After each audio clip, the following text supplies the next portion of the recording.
Hello, this is Heather Gates, and I welcome you to the Stand in the And podcast, where we have honest conversations about the messy complexity of the human experience, where we get stuck, and how we find forward in the and of it all where many things are true at once. This podcast is designed especially for those of us who want to make things more beautiful and better for everyone, and sometimes need reminding that we are human too. I'm so glad you're here. The views and opinions expressed by Daniel in this episode are his own and do not represent the position of the North Carolina Department of Health and Human Services or the state of North Carolina. While Daniel is employed by NCDHHS, he's appearing solely in his personal capacity, drawing on 20-plus years of experience across medicine, public health, health data, digital health, and health technology. Nothing discussed in this podcast should be construed as an official statement, policy position, or endorsement by NCDHHS or any North Carolina state agency. Welcome back to the podcast, y'all.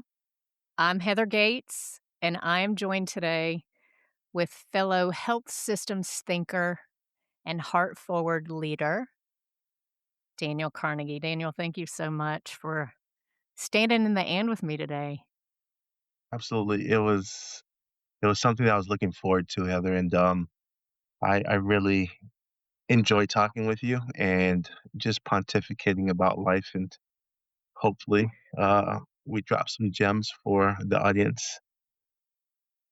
I love that. I think we're off to a great start by using the word pontificating. I just know that that we're in the right place.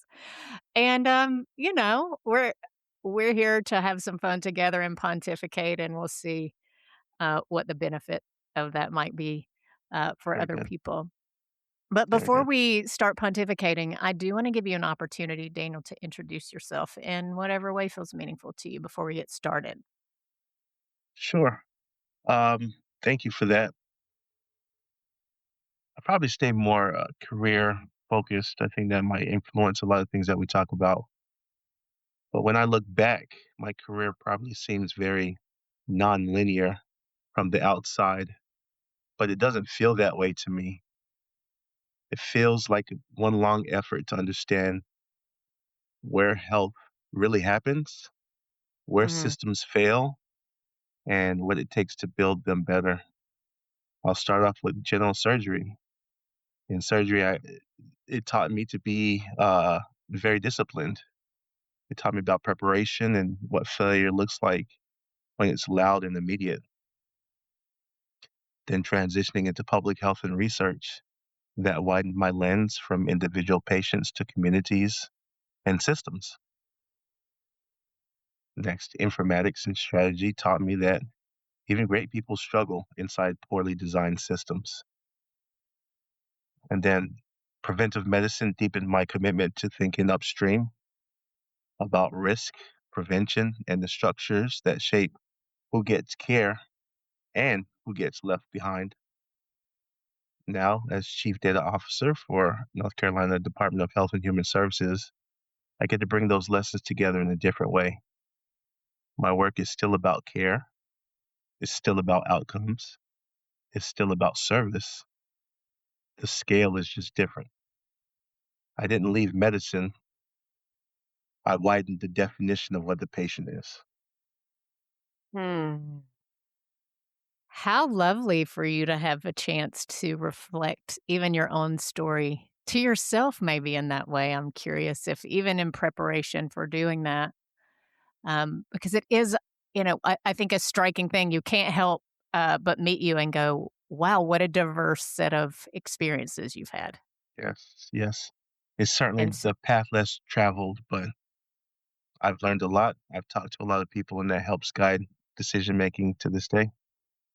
yeah, and I love just as we kind of get into content to have, even within the health lane, such a diverse kind of pieces of the prism um, that you've looked through around this. Again, with this similar, I tell people, even for me, like the fire and the purpose has always been the same.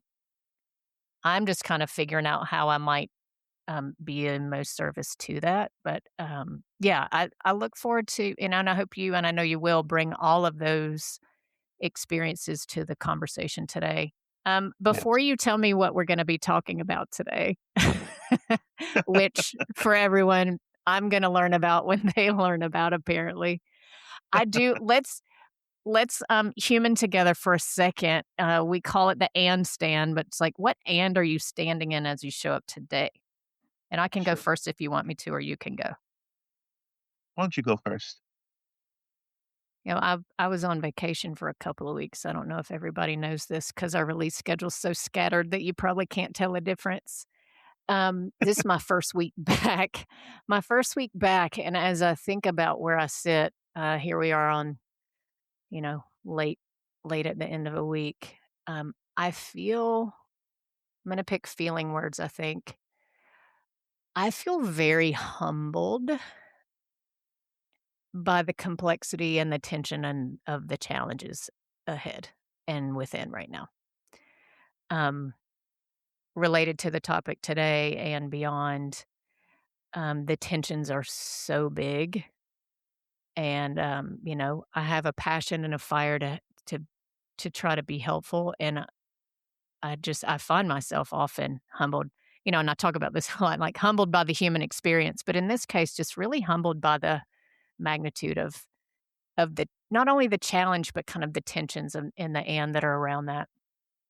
And I feel so grateful.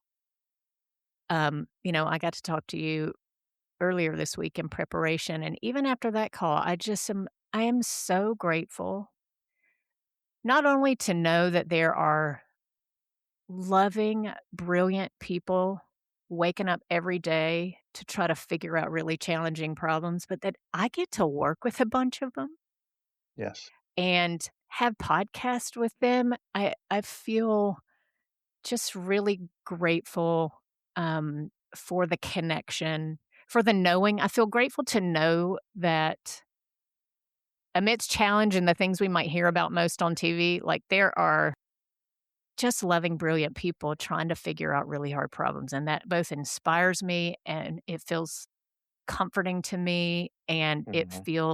it gives me buoyancy and makes me feel less alone in, in the mess of it all. So yeah, I think again, I don't really know how to give short answers. The and I'm standing in is that I feel humbled and grateful um in the context of work.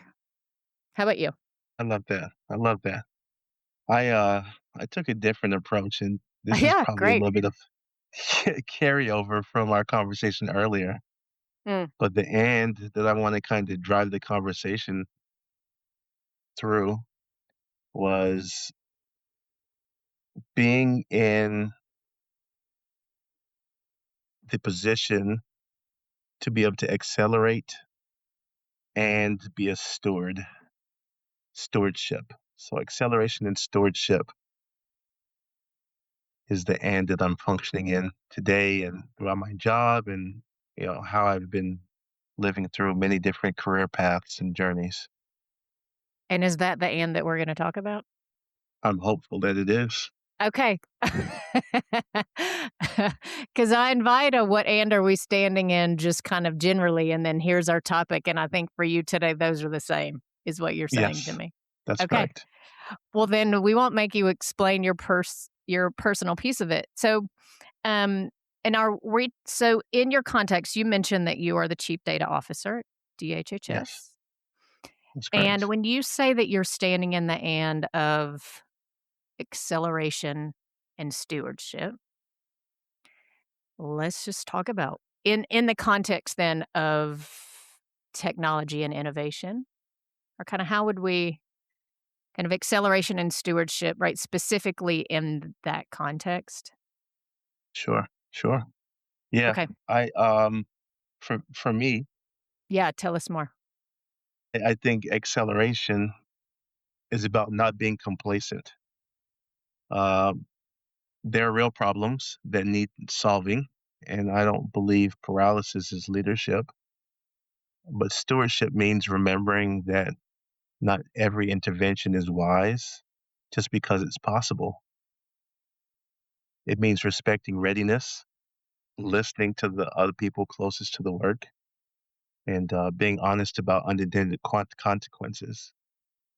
I think healthcare has already taught us what happens when adoption outruns design, Mm. usability, and human burden. So I'm interested in progress, but I'm equally interested in how we make the progress trustworthy and sustainable. Whew, I just feel like that was like a mini TED Talk, and I just wanna slow it all down. You said so much in there.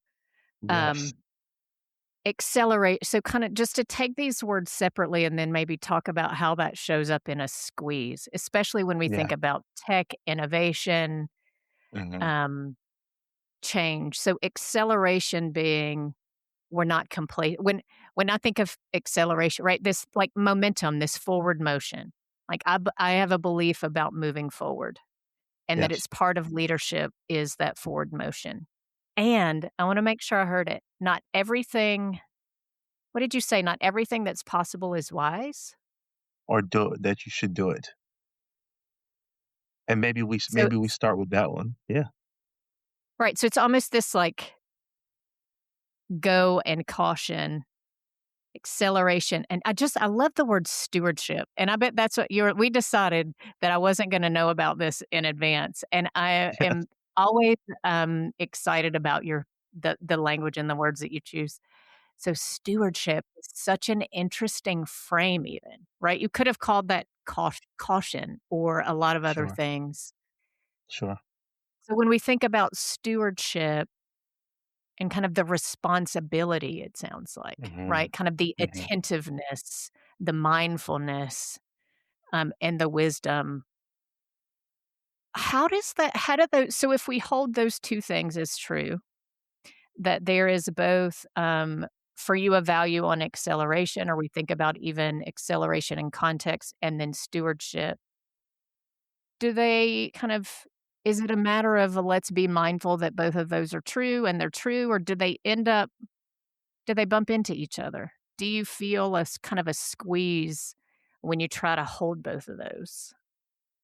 Or do you see it squeezing kind of systems or structures in a way, or does it seem like we're seamlessly able to hold both of those truths? I think through my journey, I've seen that those two entities function, whether it's by design or not, in a very adversarial relationship. And what I find is that being able to hold those two entities in unison and harmony really is how we make progress in a responsible way, particularly when it comes to innovation and who that innovation is pointed towards. I agree with you, kind of however we think about those, if it can sometimes feel like, is it stop or go? I mean, just to like dramatically simplify it, Sure. it can feel a little bit like foot on the gas and the brakes at the same time. Hmm. Or do we have our foot on the gas or do we have our foot on it can, that the adversarial nature it can be. So when I think about those two, just in the framework of the I think what you're saying is often we can get stuck in the either or.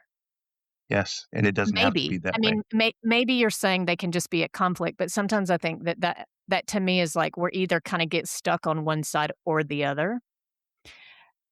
What else that occurs to me in this, like, personally in this space is I can feel kinda I'm still trying to hold them both, but I can feel stuck by the magnitude of the complexity of all that comes with both of them at the same time. So there's, like, Yes. different types of being squeezed in the and this one, it seems like there's the you're stuck in one or the other. For me, I can get stuck in, like, this is true and this is true. How do I act if both of those things are true? It can feel kind of snow globy and crowded, which I think it points to a different tool. And then one thing, Daniel, is I knew we were gonna talk about technology today, not the specifics, but one other thing that in my experience, and I'm not a data scientist, but have kind of worked on the periphery of lots of different strategy. That's how our paths cross, actually. I failed to mention That's that, right. I think, on statewide data modernization, if I remember That's right. correctly. That's right. And then we just have continued to find ways to pontificate together as our paths can cross. Um, Yes. but one of the places I think that we get tangled up in this space too is in this particular type of complexity. And when I say that, I mean, when you're working on tech and data, there are challenges and realities at what I would say like every level of it's technical, operational, strategic, cultural, Hmm. political. It's Yes. all the layers. And sometimes I think when we work in tech and data, we're just thinking about the tech and the data Hmm. without contextualizing, because some of the places we get stuck in acceleration and stewardship maybe actually aren't about, right, the minutia of, like, the numbers and how the tech works or whatever else. It's some other Yes. piece of it. And Hmm. so I think just as we get started, I wanted to kind of honor that there's, like, the layer of onion complexity that is within tech and data from my experience as a kind of systems thinking strategy partner, and that in the squeeze of this and there's, like, maybe particularly when it's in teams, we can get kind of what side of the "and" are you on? Are you on the foot on the gas side or foot on the brake side? And it Hmm. feels like we're at odds, and then there's also the I'm just overwhelmed by all of it. Where do you find if that I mean, not that the framework has to make sense, but for you personally, it sounds like you're able to hold right now, I think what you're saying is you're able to hold the tension of those. Yes. And has that always been true for you, or do you remember kind of a time where you felt the squeeze of it more? I think I have gotten more comfortable holding that tension through a number of lessons learned along the way. And it hasn't always been very clear how to manage both of those truths at the same time. I give an example. Uh, Lessons learned from general surgery, where you have the objective is to respond to a lot of alerts and making sure that patient's safe, and you're very much moving as quickly as possible, but you have somebody's life in your hands. I think that is probably the earliest introduction of holding both of those positions together at the same time. However, that was a system that taught me how to be responsive when failure is very loud and in your face. And I think the study of acceleration and stewardship became progressive in my career when I moved from the patient doctor interaction to health systems as my patient, and then to uh, the larger ecosystem of North Carolina public health, in that the systems that I'm monitoring right now fail quietly or drift quietly. And you have to really be attentive to all the stakeholders or all your partners and finding out what's their objective. Is their objective to move quickly, or are they more in the stewardship lane? And you really have to kind of be responsive to multiple iterations of that duality at the same time. Right, and in that last example, not even how am I situated within the "and" of this, but what are all the voices around, right? Where is everybody? I The think a lot competing about interests. our business name is human-centered strategy, so I very much think Mhm, about what humans are we centering? Who decides, right? Back to the foot on the brakes and the mhm, gas. mhm. Where are all of us? So what is that how do you make that I mean, there's complexity in that, right? So there's Yes, how to manage I'm sure every leader listening is like, "Woof." We know what it feels like to have a lot of competing would you call it, like, competing interests, competing, yes. experiences, and again, Mhm, whether it's the tech or how to operationalize it or how it fits strategically or politically, who do I trust to move something forward or not, right? There are lots of places that we have different opinions. So when you're thinking about leading a team in a context where you are tasked with, the scope of what you are as far as advancement, right? I guess often kind of as a leader, maybe you're tasked, does it feel like you're tasked with advancing something and you have to figure out how to do that? Or how does that show up in leadership for you? Sure, sure. I think about those spheres where they overlap of what you can control and what you can't control. For example, if you have, you know, a grant that is time limited, sometimes you have to move very quickly with little information. I'd call that the acceleration part.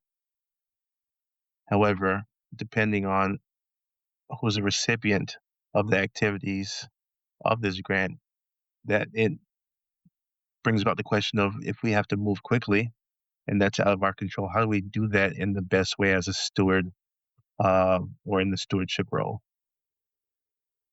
And that Mm. shows up more often than you think. And many people who are thinking acceleration take the stewardship part, such as data governance or things that may have a obstructive stigma. They take it as adversarial versus an accelerant or a catalyst that can help make things easier in order for acceleration. This is such an important point because so a couple things in there you said is because I think it's very important pretty early in this conversation to acknowledge the realities that we're all working in, right? Because I know that I'm somebody that can be so human-centered in process, I can make it sound like I'm not aware that there are actual pressures and deadlines that are external to us that we have to respond to. So, given the example that you just gave, so we're under some external pressure. So acceleration, Mhm, like fast, we have foot on the gas, and mhm. I think there's always some agency in the how, and you just laid it out, Yes, right? It's like, "Yep, yes, it's on the gas, and how can we do this, even though that is true, that yes. honors, um, stewardship?" And then to say, I do think some of these processes, like you said, have the stigma of like, "Oh, that's gonna get in the way, that's gonna slow it down." Mhm. And when I think about, well, what result we have in mind for this, then you realize it's the smart, right? It is the way. I think you said catalyst, Yes, like there just are some steps, and it's an interesting, the language that you use, like the stigma that's obstructive. I wonder how much of this kind of stewardship or thoughtful work kind of does have a stigma of making the work slow, which is tricky for people who are sure, ready to make it happen. sure, sure. I think uh, there are so many examples that I want to pull from, but I'll start from humility because this is a very human-centered podcast. I think being able to approach innovation and then with humility is very important. I was shaped by uh, I was shaped early by humility. My mom is a retired nurse, and she then, taught me to respect nurses, and nurses are the reason why I got through surgery residency.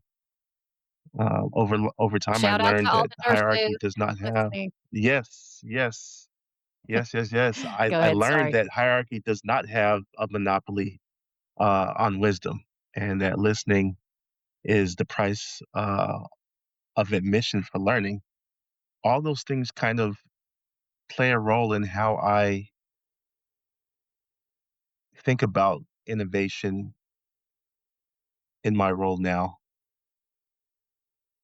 And that's the stewardship part is being able to make sure you have that human part of humility, making sure that everybody has a voice in the room, that you give the grace to stop and ask questions if something doesn't make sense. Those kind of things are very critical. And as a leader, you should certainly make sure that space is protected for everybody, particularly those who are closest to the work. I told you it was going to be one of those days, Heather. I mean, I told you, I was like, I made some notes, not really sure what we're gonna talk about, but just in case, I just a couple things. I mean, the exclamation point on listening. And Hmm. again, I think often when we're in accelerated, things are important, there's urgency, either external or just the context demands it. It's one of those things I think that we kind of feel like we don't have time for. And I think that Right.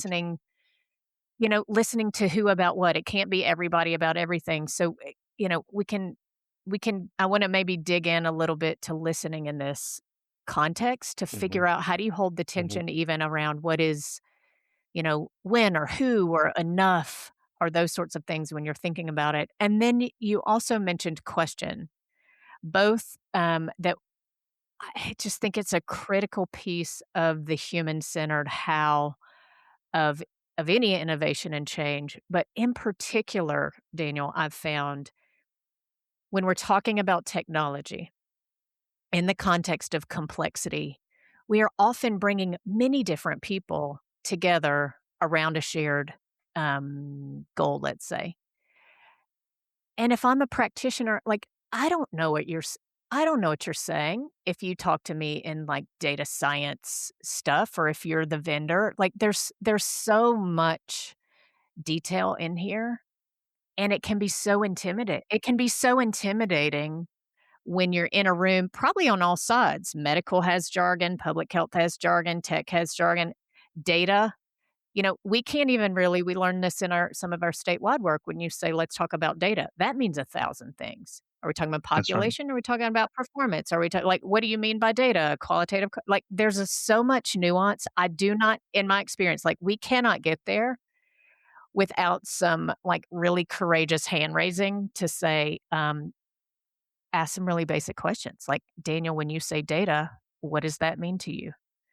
When you say interoperability, what exactly does that mean in this context?" So, the Hmm. asking of questions so that we understand and can get on the same page, and what you were saying about leaders making that okay, Yes. right? Yeah. Because so often, I think in the context, especially of rapid change that you're trying to deploy, questions can feel like challenge. That's right. That's right. And so we can kind of get defensive about people not feeling supportive, and I think there's so much progress that can come, um, from just making a supported space to have curiosity. And that's one of those things where if depending on what role is speaking at the time, they could take that as a burden or as stewardship. And I think as leaders, we need to make sure that we give enough air to everybody involved to make sure that they feel empowered to stop and ask questions so that we can establish that common language. We can all make sure that our objectives and goals are aligned and we don't take anything for granted. I mean, we see what happens when we move too quickly. One example, I think that, when we talk about meaningful use, fantastic as far as getting health records digitized. But certainly we can't talk about meaningful use without talking about the burden of physician burnout. And some people presume that the measure of success is by deployment, right? You plug something in and it's turned on, that's success. But while the hidden costs quietly accumulate underneath, that is what happens when we don't have the proper human parameters in place, asking questions, common language, thinking about who we forgetting about in this situation. Those are things that I feel like there's a certain nuance in learning that skill as a leader and making sure it's integrated in how you operate on a day to day. And just in case, folks are less aware, give me a quick when you say meaningful use, Sure. what's meaningful use in case There was listeners are not as oriented? a, a very high level, there was a national push to make sure that medical records went to electronic health records and they were used in a meaningful way. There was a lot of funding that came from the federal government for that. And To help get similarly, us yeah, to more digitized documents. Okay, go ahead, sorry. that's right. That's right. And similarly, I feel that same acceleration when it comes to innovative tools like AI and how we're thinking about it. But we certainly do need to learn from lessons of the past and make sure that we're thinking about there are harms and unintended consequences that came from it. And how do we try to think through or diagnose those problems before they come back and haunt us again? So what else might you say if part of, what we're listening to here is, your suggestion based on lessons that we stand in the and of acceleration and stewardship, Mhm. and that listening to voices involved, we could talk more about kind of how you figure out the voices to be involved in listening. Um, humility, making space for questions. What else stands out to you as I'm just thinking about tools to help not even navigate the tension, but some of this for me it's more like how to just exist in it, how to even see. It's like how do you open it up and say what is the wholeness of this picture, because if you are kind of in one side or the other, because I guess we could get stuck on either side. We're kind of talking about let's make sure we're not too accelerating and we slow down for stewardship. I imagine sometimes we could be like, well, we got to be good stewards, or we're just going to kind of study it forever and we don't move forward. So maybe you can get stuck on either side. um, but either way, kind of understanding, when I think about listening, it's where is everybody? Where's the team? Where's the team or the system or the community, depending on what the project is, on their thinking about various things. So part of that is opening it up to see the whole picture, zooming out a little bit to see the whole picture. What other kind of tools or thoughts or lessons do you think that we have learned that we could be thinking about when it comes to tech innovation and the complexities within that? Sure. I think I do want to kind of pause and really circle around listening for a Mm, second okay. because I think some people take it as I've heard what you said and I'm going to move on. But just I stated earlier, I think listening is the price of admission for learning, and so the ultimate goal of learning is being able to listen well and actively. And an example from my previous career in consulting, when I was doing a lot of the large electronic health record transformations, some of the most quote unquote um, resistant to change physicians were considered, you know, folks that nobody wanted to go talk to. And a lot of them were surgeons, right? Very, very upset that change is hard. We'll start with that. Change is very hard. And more often than not, in my role, I was assigned to those The tough physicians who were calls. challenging, right? And so what do? You have to stop and understand that sometimes that anger are unaddressed issues that need to be addressed, and building that rapport, being honest, and really listening to understand what are the reservations, and then not just listening, but coming up with solutions to what their concerns are, and communicating in the way that says you did listen, and closing that loop. I learned very early how to do that pretty well. And I was known for, go send Daniel, this person is having a difficult time. And I think that once you have somebody on your team and you've addressed their issues, they become your strongest physician champions. And so I think that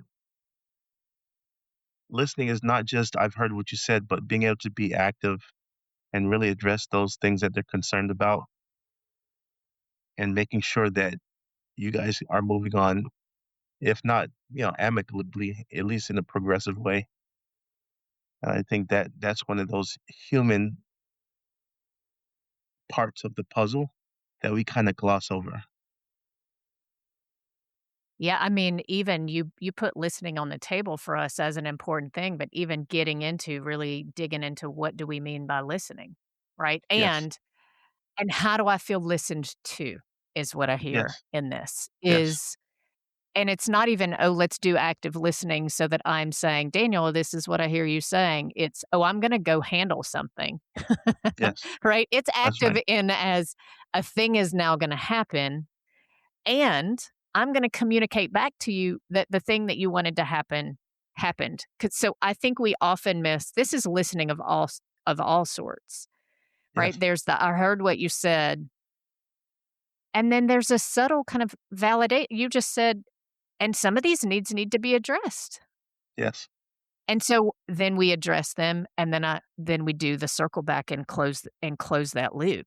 I think Hmm. too, kind of an unspoken piece of what you said too is so often I think in change initiatives where, I mean, we'll take your resistant surgeons maybe in this example who get Sure. kind of labeled as that, right? You said there's some Hmm. stigma in that. Sometimes it's like, That's right. oh, there's That's right. Heather doesn't, and so to even from a leadership perspective, then like the curiosity and that again, thinking about this as stewardship, we think of it as like concerns or cautions or fears.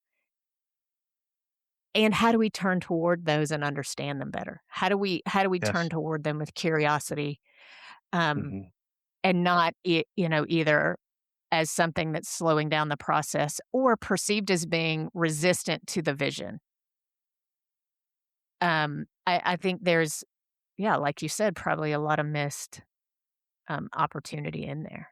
That's a really helpful nuance in the end because you said listening as then leads to learning.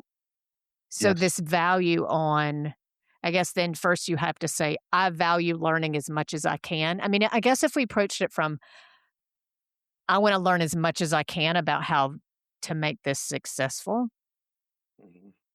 then all of that fits a little bit differently. Again, and I'm always get curious about who gets to define what success looks like. So not just how do I achieve this thing, right? How do Yes. I achieve the goal, but what listening could be involved in? What is this what goal for who? Sometimes in tech, like we implemented a tech solution, Hmm. just like you said, change is hard. I guess just to state the obvious that tech for the sake of tech is just activity, right? That's just we're doing Right. something. Right. Tech is a tool to solve a problem. Like, what is the problem that we're solving? Even there, I could imagine that there's listening to be done. It's do we all see the problem the same way?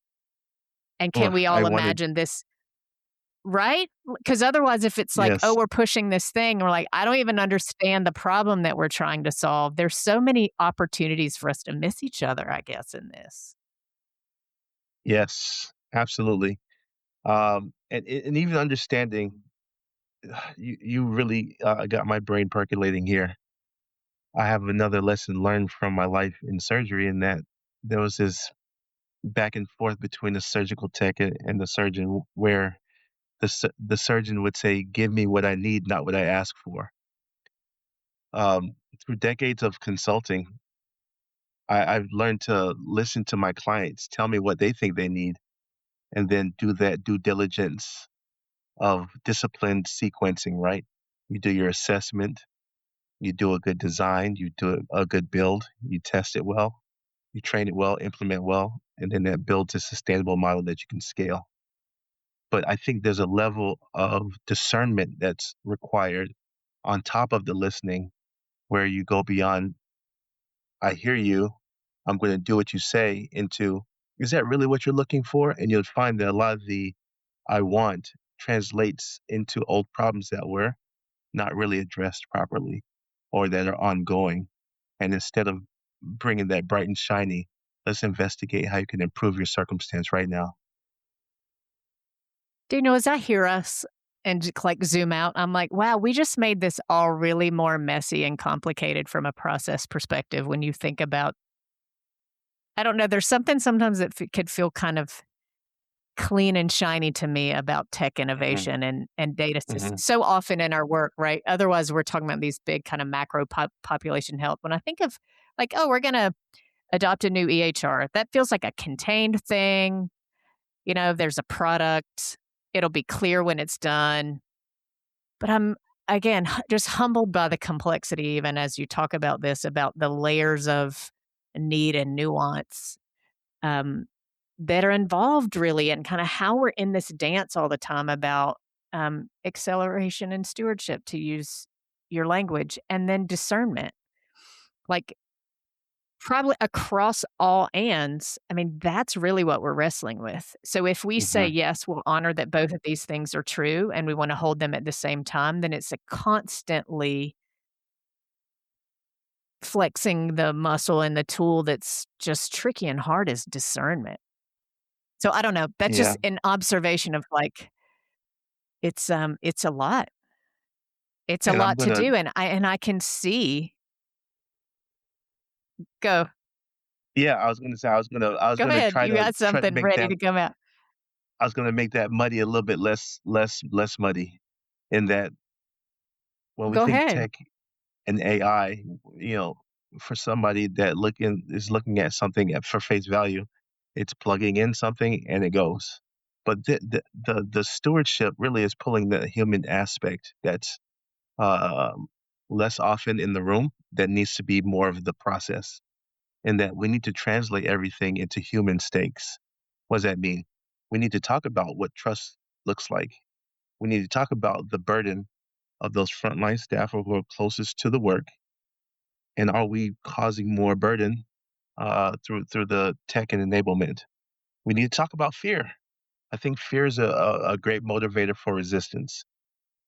My toddler, there was a switch that turned on, and she all of a sudden was scared of the dark. The day before, no issue. And we really need to work on demystifying those things that scare us or that we're fearful for. We'll talk about AI. It is scary for a lot of people, but it's certainly one of the causes, I think, leads back to a lack of education in what it's capable of doing and how to be safe when we use it. We need to talk about dignity, right? And respect. Those are simple terms, but when it comes to doing the work and who it affects, you'd be surprised in multiple rooms how often those things are left out. Workflow friction, right? Are the decision makers in the room that are working through the workflow? You'd be surprised how many times we go through an electronic health record transformation implementation, and we find out, oh, the workflow we thought is not the one that's actually being done, and therein lies a problem. It's already turned on. How do we go back and make re-engineer decisions? All those things are human aspects that that comprise that stewardship part of the equation. Acceleration is you do your build and you plug things in and you turn on, and now technology is working. There's so much more than that, and I think that really highlights that duality of acceleration versus stewardship. And I just wanted to try to clarify my point of view is we need to bring the human part, the human aspects back into those conversations so that we try to reduce the harm and unintended consequences when they're left out. Amen. I'm like, stop it right there. No. I just I agree so much, and whew, it's hard to have this conversation for me and not talk even more about the context of AI acceleration and the pace of Yes. change there. And I worry that the pace just doesn't allow for enough of the human conversations sometimes. So it's just this is such a timely conversation, I think. So I appreciate you being here and surfacing this because I think what it's reminding me of is where a lot of the technology that we're facing right now and the capabilities are much more advanced than we have seen before when it comes to technology and adoption. We've learned things already, right? We've learned things already Yes. about the importance of bringing the human aspects into this, and certainly as capabilities get greater, the need is greater, not less. Yes. Um, even as we think about technology that can replace some of what humans are doing, that keeping humans in this conversation on the right, on the technical, operational, strategic, cultural, all of that is so important. So I feel really passionate about that right now. And I mean, you said fear a minute ago, that some of this feels scary and is lack of education. But I'll, be honest, Daniel, some of it, I mean, especially when we start thinking about really advanced capabilities, like the more I learn, the more it feels scary. So I think it Sure. depends, right? Back to common language, Hmm. right? Back to common language. And I think AI is a great example of that. AI means a lot of things. That's not a one size, there's very narrow use case examples and specific technologies to solve specific problems. And then there's very big, powerful general, um, other things that also can be talked about that in that space. So yeah, I Sure. think, a lot of what we've talked about though feels relevant, even just more so, not less, as we're increasingly having conversations around tech. And I would say, for a long time, it just wonders mainly like, oh, those are people that work on tech and data science kind of are over here doing their tech and their data science thing. Hmm. Certainly, healthcare's gotten more and more um, tech enabled. But now, like this conversation is with all of us. We're everybody Yes. trying to figure out, Hmm. even in your own house, like, do I want another Alexa or so? Like the decisions and the discernment that all of us, I think, are making about acceleration and stewardship, individually and collectively, um, just feels like there's I'm curious. I could think about this in my own house. Like, I wonder what everybody's perspective is on some of the tech that even we have in our household and how we are using it together and how that impacts not only the plug it in, but how that impacts, relationships and other things in our house. Again, to like, Yeah. what result do we have in mind and who are the humans that get to chime in on that and Sure. listen along the way. It's just I think a really important point that you make about we think technology and we think a plug in and it goes. Right. There's so much more to it than that. So much more. And I have a really fun thing that I need to repeat, like a mantra, when it comes to innovation and AI. And it really does kind of hold those two dualities again simultaneously. In that, I think we need to make sure that we clean our room before we go outside and play. What does that mean? We know that an AI use case is dependent on good data quality. So we need to focus our efforts on making sure data is clean that leads into uh, the AI use case. We need to make sure that that we address readiness, right? Digital capacity, digital capability. Do we have all the pieces in place to ensure the greatest success for this effort? Are we ready as a system? Are our workflows in order? Are we thinking about all the things that can have those quiet or can contribute to that quiet drift that causes systems to fail? That's I mean, every day acceleration and stewardship. The stewardship's so important. Acceleration is easy. AI is very enticing. We know that there are some things they can do really, really well. Let's have the conversation of making sure that we give it the best success of being as impactful as possible for as many people as possible in a very safe and thoughtful way.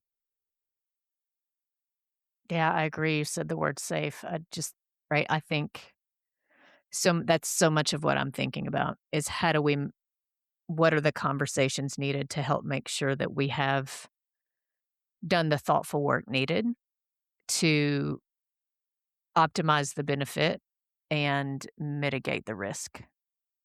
Absolutely. And back to your earlier point, I mean I guess just again, as somebody kind of process person on the outside, but doing that type of listening and including voices, bringing people together, it seems like how else can we see all that we need to see to accelerate benefit and be good stewards by tending to, safety and risk in the way that we need to. And I'm humbled by the scale of this challenge right now globally. Hmm. Truly. Yeah, truly. With the paces, I think this is one of this how do we hold acceleration and stewardship at the same time is going to be one of the big and challenges and tensions of our careers. Yes. Yes, and like everything What else? else, there's going to be some things that don't work, and there'll be some things that work really well. And we need to make sure that we are learning from our mistakes. Learning from our mistakes.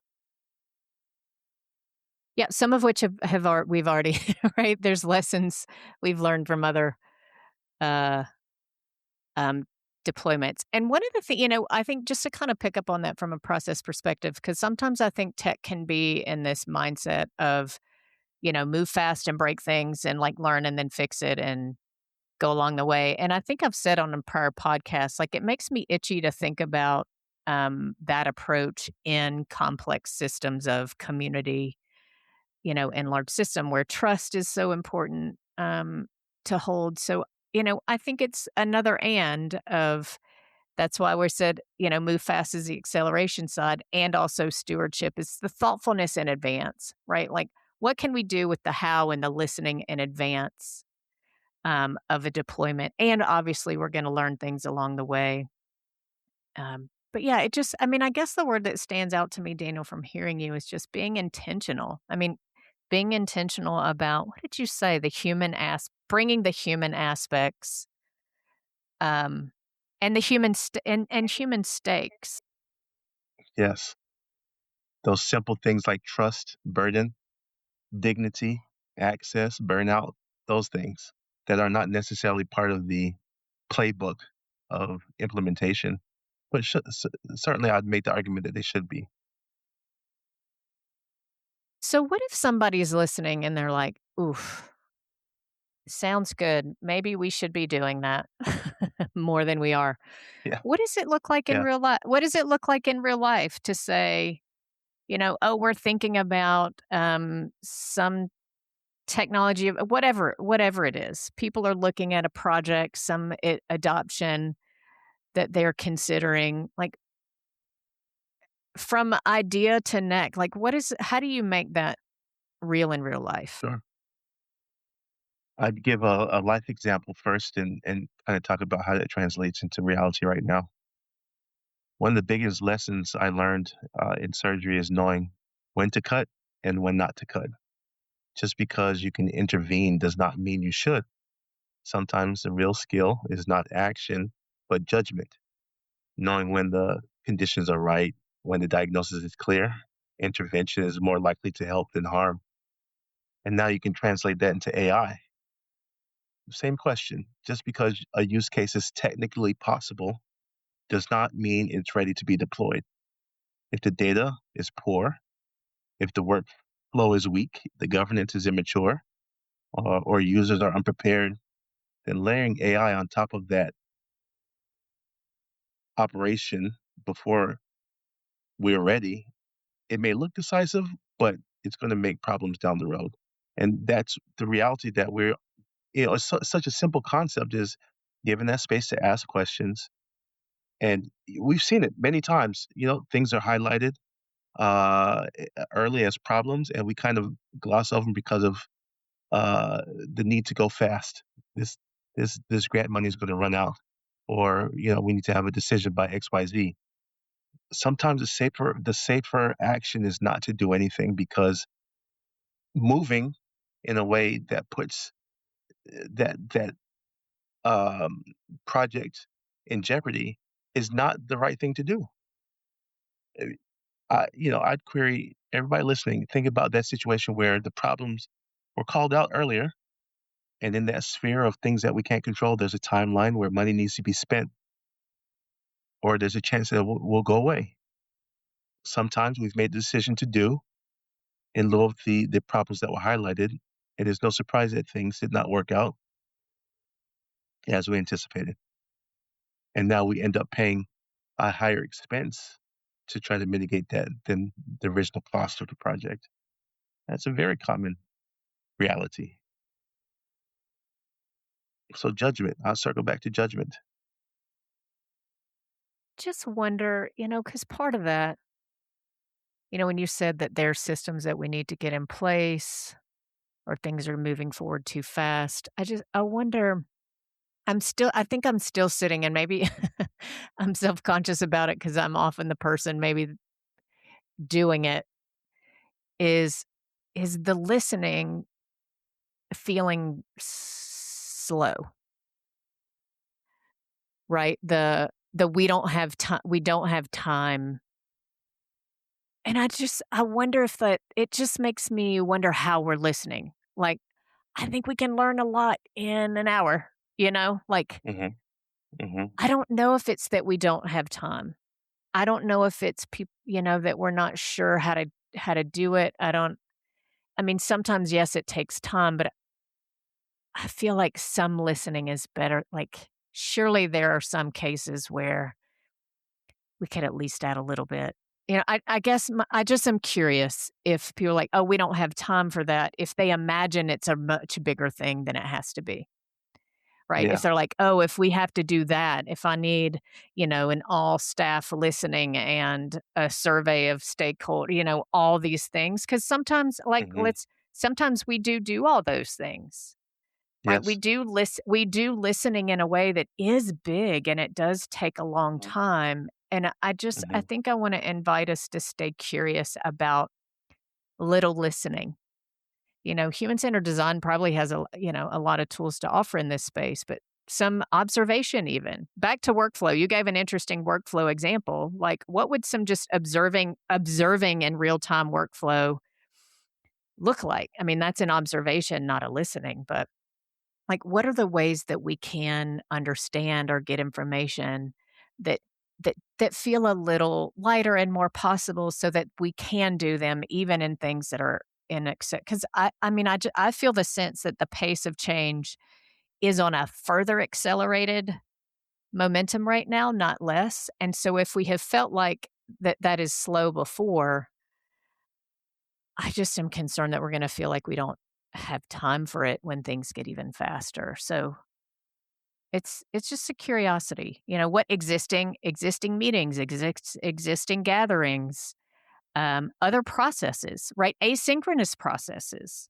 Hmm. right? I think, Hmm. now that we talk about it, I think of things like Mural, which are virtual, how do we use some tech tools, but it's a virtual whiteboard space where you can have people contributing content and ideas and questions all the time that could be happening all behind the scenes, Yes. such that maybe there are some AI tools that can help us consolidate. Because sometimes I think it's not about the listening, it's about consolidating, Hmm. diverse perspectives. And so, what are other ideas that, we can play with so that the listening and understanding that's not the same as high touch listening, like you're doing your one-on-one No. listening that you met with the surgeon and you're moving forward to take Hmm. an action and you're circling back. But I think we can, to some degree, do that in groups. Like, hey, we heard this from staff Hmm. and we've addressed the following things that we can, and here's where we are with this.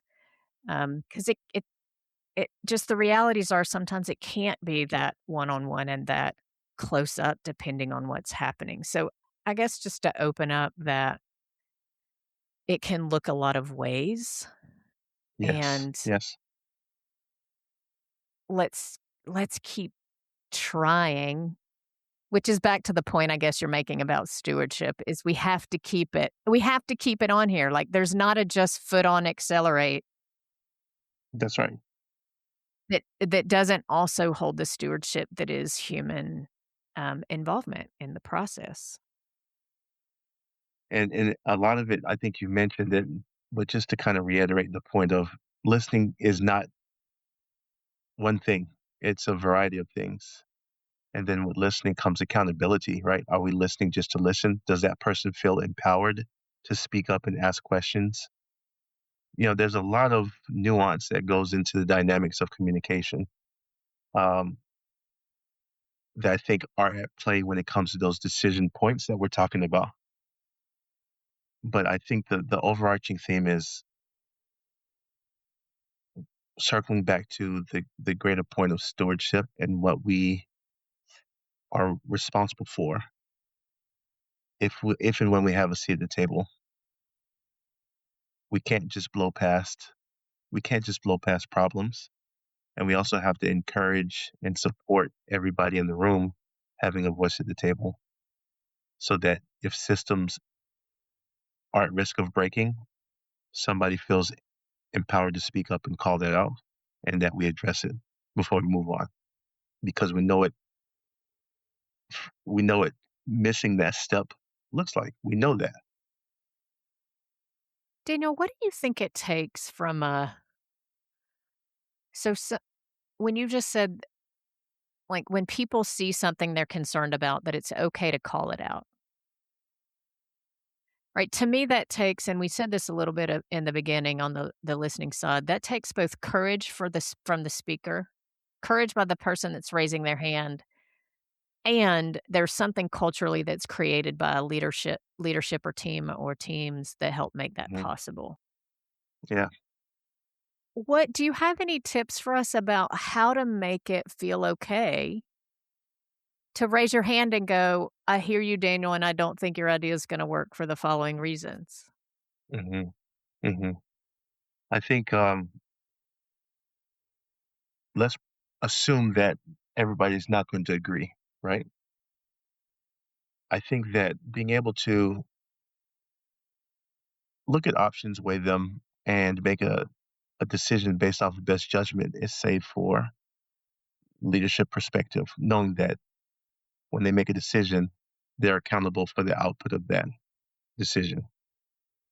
Uh, the bigger picture, I think, that I'd like to bring up is do the leaders think that they can learn from everybody at the table? I'll tell you that I have mentors ranging from toddlers to CEOs of Fortune 500 companies. The point of that is you can learn from anybody, and I want to Mm. make sure that our point of view is not to listen and pretend like we're listening. That is active listening, and we are taking into account people's opinions that are trying to contribute something valuable. That's that human aspect of um, listening in a way that's active, Well, accountability. and a mindset. I mean, when you just said, I mean, it sounds like your approach is, I, as a leader, have the mindset that I can learn something from everyone. Correct. Like, and if that's your MO, then it does seem like you're just approaching the world, differently. And more that I am here so that I can hear that and that we are, um yeah, that's what I'm making space for. So in this so far, we've talked about making sure that we're holding stewardship along with acceleration, a lot of that having to do with listening and engagement and these kind of qualities around human-centered approaches to hearing a lot of perspectives on a potential change, opening up the the range of where do we have our foot on the brakes and the gas, who's concerned about what's coming, both technical, operational, strategic, and beyond relationally and otherwise. I think I want to come back to the piece of, and this is probably selfish one. Like, great, we've sorted all that out. Let's sort me out now, okay? Let's just take a minute Okay. before we wrap up to sort me out. No big task. hmm Is I see all the sides, right? I am somebody who is, I mean, naturally as a facilitator, I am taking in all the perspectives and all the opinions, and sometimes can feel overwhelmed by the diversity and scale of all of that, hmm right? The like, now what? Mhm. or given the very varied, let's go faster, let's stop, let's never go, the sort of whiplash of kind of feeling pulled between those. Mhm. It's it's just an interesting place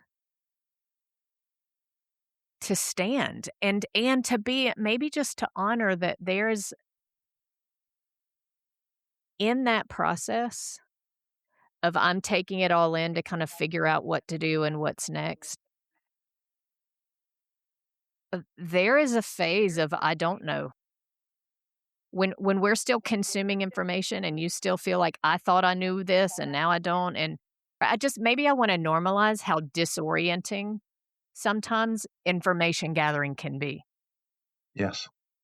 Like, it's probably easier just to be like, pull the thing off the shelf, let's just plug it in and go. But when we say we're going to open this up, we're going to learn more, we're going to now learn things that feel conflicting. I thought I understood and I don't. These people feel this Mhm. way, these feel this way. What's true? That it can feel like a pretty disorienting place to sort through all that until you get to the other side of pieces of clarity. And I think given the pace of change right now, that there are so many different things moving at once, that we're kinda always be in some version of clear and cloudy. Yeah. And to just normalize what that feels like and then figure out, like, what's good enough. What is the acronym? GITMO, good enough to move on? Yes.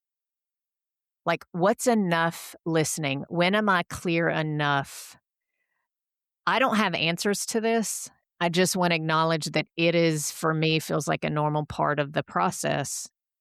Mhm. Because sometimes, like, listening sometimes brings tremendous clarity quickly. You're like, "Oh, well, now that we've opened it up, it seems really clear this is what we need to do, and this is the actual problem," and it's like click, click, click, and sometimes it can Yes. create, like, "Oof, what do I do with all of this?" So I just wanted to name that. I don't know that, like, just to be honest about the tension. And often in leadership, we are having to kind of make some decisions where things aren't fully like clicked in alignment, or everybody's not all 100% agreed, or we haven't had Mhm. every one of our questions answered. So I don't know if that turns anything up for you, but I guess just for me, Yeah. knowing how I'm feeling about some AI context in particular, that it can feel pretty swirly as you're kind of newly taking in lots of different inputs and information. Yeah. I absolutely wanna state that my life, my career journey has been full of missteps, and I've learned a lot along the way. There's a lot of teachers along the way, and I've developed this ability to have some introspection in knowing what my limitations are. I think that's important. It's necessary for meaningful leadership is having introspection, learning from those mistakes so that you can grow, um, and have judgment. But also having a system in place that calls out your perspective racy, right? Who's responsible, who's accountable, who are the decision makers, who needs to be consulted, right? Like that's important.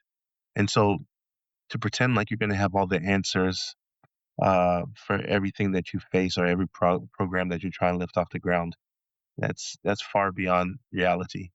And being able to be comfortable in that and knowing that there is a have a decision tree on the if thens that there's going to be a point where you need to make a decision with the best information that you have and go with that decision. I don't know if I can identify a listening enough point, but I'm saying Yeah. make sure you give space Yeah. to listening for sure. Yeah. And that's what came up for me back when you said, I mean, often leadership every day, all the time, we're having to act with the best information we have. Yes. Hmm. And I think what this conversation has done is perhaps made us question, what does it mean to have the best information? A- And if the best information ideally includes this sort of listening and understanding, Mhm. right? That, at least we're eyes wide open as far as they can be, Mhm. and we're doing the best we can with the information we have.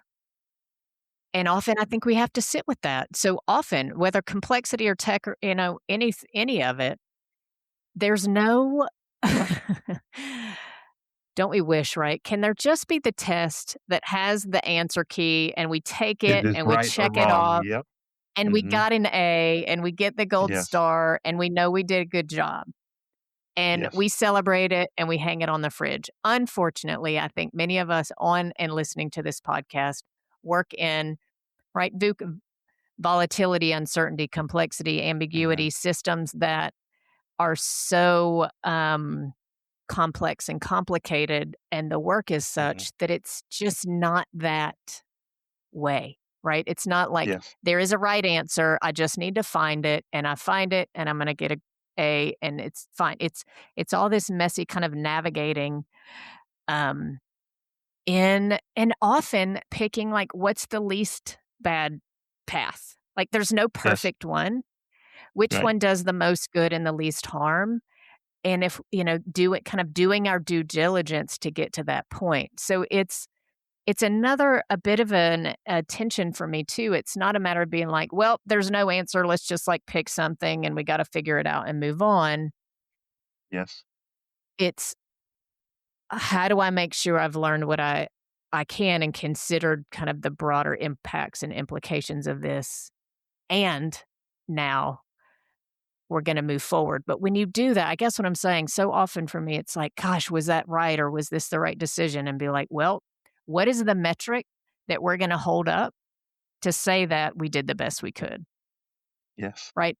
If whether it's success, it'll be some version of successful and not successful usually, right? There's Mhm. rarely anything that's like completely sideways or otherwise, but to go, well, whatever it is, we listened to our team.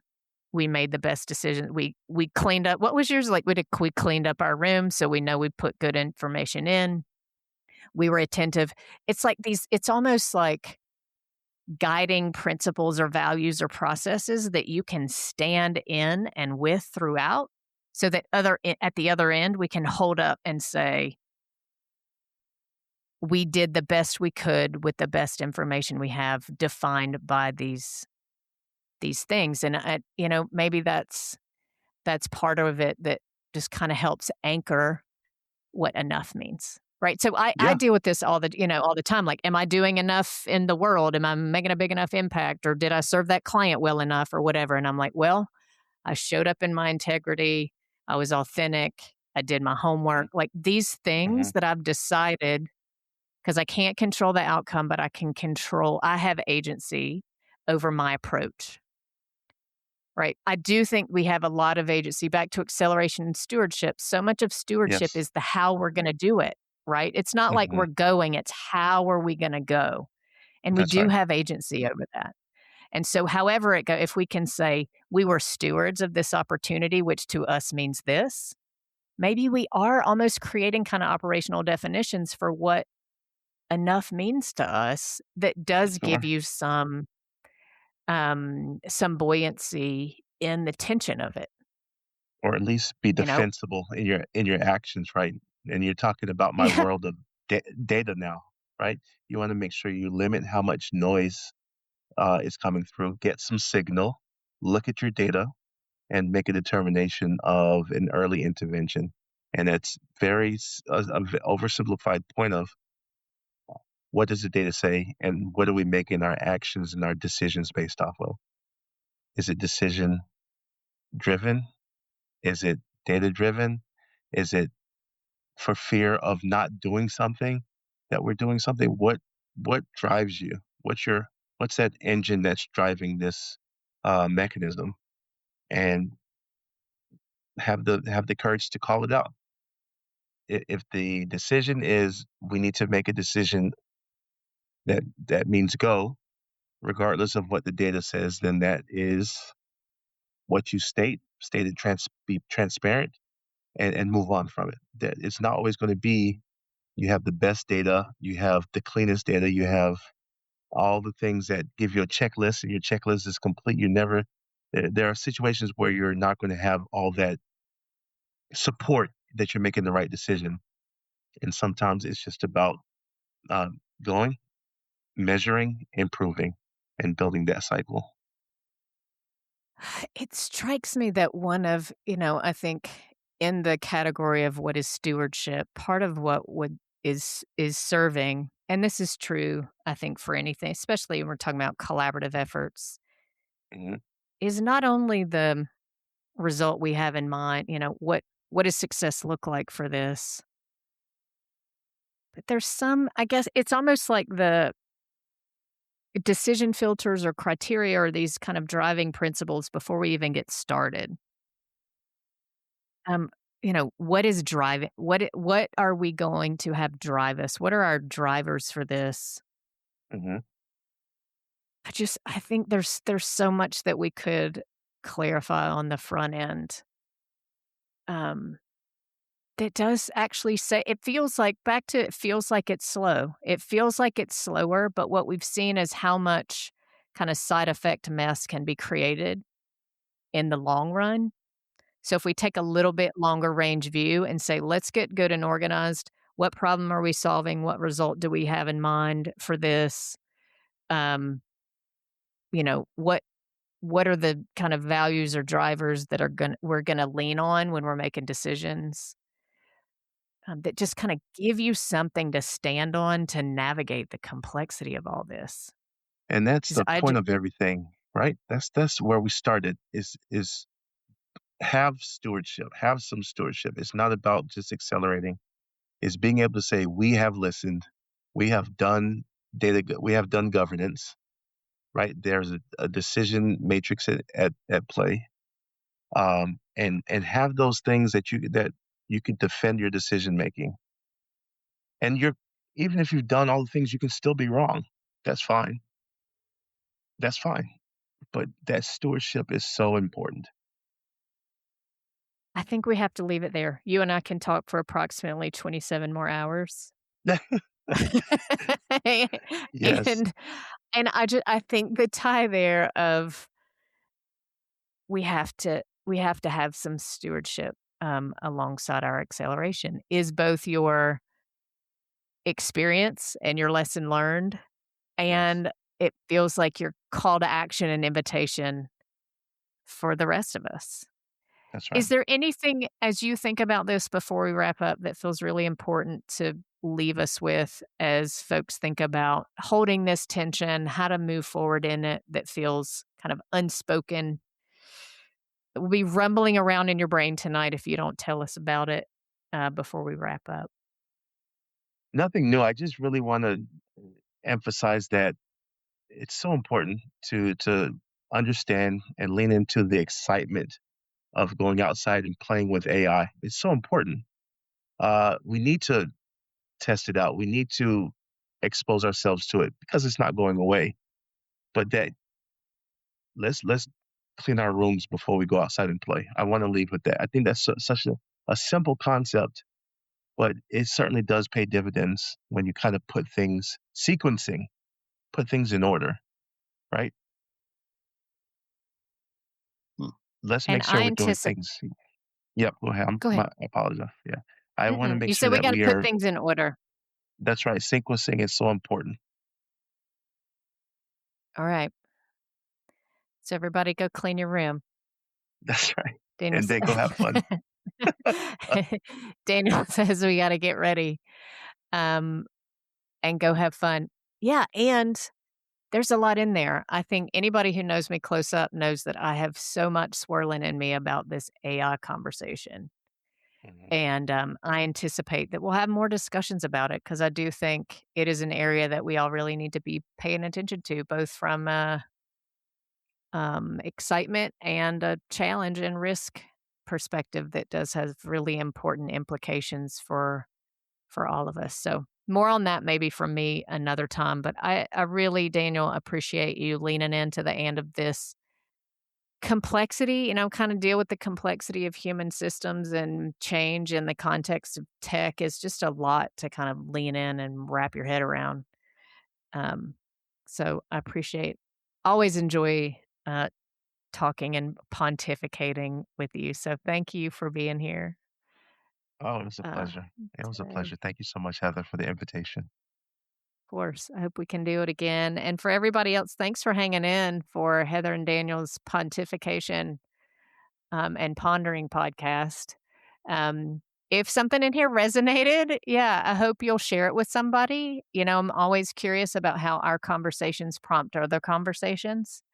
Maybe this is an opportunity to, share the podcast with somebody on your team and say, hey, how are we holding stewardship along with acceleration? What does that mean to us when we say, I just continue to invite y'all to stay curious, invite others into your curiosity. And I'm hopeful that this podcast can help you do that. So thank y'all for being here, and we'll see you next time. The Stand in the And podcast is supported by Human Centered Strategy, where we help leaders and teams build connection and strategy and complexity so that everyone can flourish. To learn more or to work with us, please visit us online at humancenteredstrategy.com or message me on LinkedIn.